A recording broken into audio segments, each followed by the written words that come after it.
नव्य मंदिर में भव्य होगा श्री राम लला का जन्मोत्सव। अयोध्या। राम जन्मोत्सव की धूम रामनगरी में आज धूमधाम से मनाया जा रहा है। रामलला का जन्मोत्सव। राम जन्मभूमि परिसर को फूलों से गया है सजाया। खूबसूरत लाइटिंग लोगों के लिए हुई आकर्षण का केंद्र। श्रद्धालुओं की सुविधा का भी रखा गया है ध्यान। जूता चप्पल रखने के साथ शुद्ध पेयजल और श्रद्धालुओं की मूलभूत सुविधा का भी रख रहे हैं ख्याल। लाखों की संख्या में आज श्रद्धालु पहुंचेंगे। रामलला के दरबार। नव्य मंदिर में भव्य होगा रामलला का जन्मोत्सव। रामनवमी के मौके पर करेंगे रामलला का दर्शन। दोपहर 12 o'clock बजे धूमधाम से मनाया जाएगा रामलला का जन्मोत्सव। रामलला के जन्मोत्सव के मौके पर सूर्य देव करेंगे भगवान राम का तिलक। राम जन्मभूमि परिसर में तैयारी की गई पूरी। प्रशासन ने सुरक्षा के किए पुख्ता इंतजाम। जगह जगह बैरियर लगाकर श्रद्धालुओं को कतार में दर्शन कराए जाने की गई है व्यवस्था। 2 पहिया 4 पहिया वाहनों के संचालन पर पूर्ण रूप से लगा दिया गया है प्रतिबंध।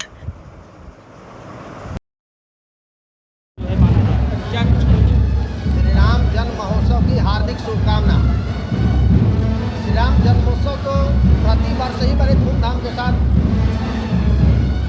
मनाया जाता है, लेकिन इस साल भगवान श्री राम लला अपने भव्य दिव्य नवीन मंदिर में विराजमान हो गए हैं, इसलिए इस साल और भी ज़्यादा उत्साह के साथ मनाया गया है। इसी श्री राम जन्म महोत्सव के उपलक्ष्य में बाजे बज रहे हैं, बधाई गान हो रहा है, कथा का आयोजन किया गया है, अनेक कार्यक्रम किए गए हैं। भक्तों को बहुत आनंद प्रदान हो रहा है, भक्त लोग बड़े प्रसन्न हैं। इस साल हम रामलला का दर्शन भव्य मंदिर में कर पा रहे हैं। नहीं तो बहुत दिनों से बहुत सी पीढ़ियाँ यह दर्शन करने के लिए तरसती रह गई, उनको राम जन्मभूमि मंदिर पर भव्य मंदिर का निर्माण उनके सामने नहीं हो पाया।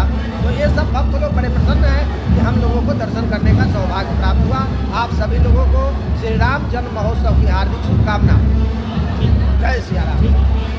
हमारे यहाँ भजन का कार्यक्रम हुआ और भंडारे का आयोजन हुआ है आज जी। कितने हमारे यहाँ तो प्रतिवर्ष तो आते ही थे, इस वर्ष और अधिक संख्या में लोग आए हैं क्योंकि भगवान राम का मंदिर बना हुआ है उसको देखने के लिए। और रामनवमी के उपलक्ष्य में तो प्रतिवर्ष भंडारे का आयोजन होता रहा है। भक्तों का आगमन, संतों का आगमन तो ये प्रतिवर्ष होता ही रहा है जी। जैसे आपकी बात नहीं, मेरा तो यही शुभ संदेश है कि भगवान राम तो जन जन के अंतःकरण में विराजमान हैं और ये एक आस्था का केंद्र बिंदु बन गया। बहुत भव्य कार्यक्रम हुआ।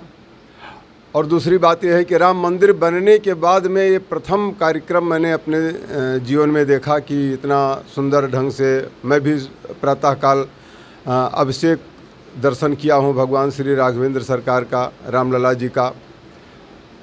मैं 4:30 बजे रामलला जी के उस मंदिर प्रांगण में पहुंच करके दर्शन किया और मैं अपने आप को धन्य समझता हूं कि मानव शरीर मिलने का ये हमको अच्छा मौका मिला कि कम से कम भगवान का ऐसे समय पर दर्शन हुआ, पूजन हुआ और हमारे नेत्र धन्य धन्य हो गए।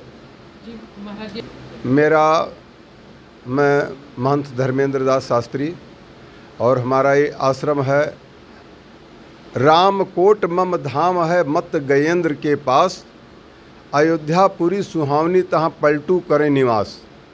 इस स्थान की महत्ता रही है। ये संत श्री पलटू दास जी के अखाड़ा के नाम से जाना जाता है और पौराणिक स्थान है। यहाँ द्विद जी का एक किला था, इसी पर ये इस मंदिर का और ये समाधि स्थल का निर्माण हुआ है। जय श्री राम। रामाय रामभद्राय रामचंद्राय वेधसे रघुनाथाय नाथाय सीतायाः पतये नमः। आज वर्ष का सबसे बड़ा महापर्व है भगवान श्री राम की जयंती, जन्म महोत्सव, और वह भी श्री अवध धाम में अयोध्या में भगवान श्री राम त्रेता युग में प्रकट हुए। प्रतिवर्ष उनकी जयंती अयोध्या में बड़े धूमधाम से मनाई जाती है। इस अवसर पर जो भक्त लोग, श्रद्धालु लोग अयोध्या आए हैं वे बड़े बहुत सौभाग्यशाली हैं, क्योंकि जिस समय भगवान श्री राम का जन्म का उत्सव होता है उस समय ब्रह्मांड के 68 करोड़ तीर्थ अयोध्या में रहते हैं। तो आज के दिन जो अयोध्या आया उसको 68 करोड़ तीर्थों में जाने का फल प्राप्त होता है। और ये दिव्य महोत्सव बड़े ही धूमधाम से रामलला सदन देवस्थान ट्रस्ट में राम जी का जन्म महोत्सव मनाया गया। भगवान का सुबह 81 कलश से अभिषेक हुआ और पुष्प याग हुआ और भगवान की सवारी हुई और अभी बधाई का गायन संपन्न हुआ है जन्म महोत्सव का, और अब लोग प्रसाद पा रहे हैं और बड़े ही हर्ष और उल्लास का उत्सव है श्री राम जन्म महोत्सव। और दूर दूर से अयोध्या में लाखों श्रद्धालु आए हुए हैं इस जन्म महोत्सव का आनंद लेने के लिए।